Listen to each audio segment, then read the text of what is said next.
Well, we're here at the Peace Incorporated administrative offices with Lou Clark, who was my predecessor, and we're beginning the new year, 2018, celebrating Peace's 50th anniversary.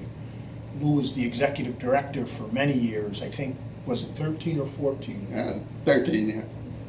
And Lou led us to the promised land. I inherited the organization You took us over to Promised Land. from Lou, and we're continuing to do good work. But Lou, I was just wondering, from your perspective, what do you think was the biggest challenge when you were the executive director? As always in most nonprofit, it was funding.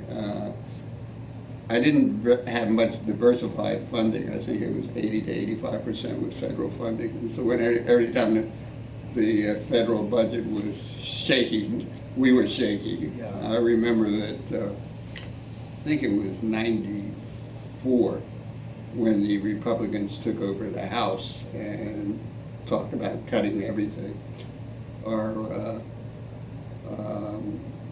Some of our people got kind of scared, and our lobbyists took all the executive directors and told them to update their resume because they thought the organization was going to fold.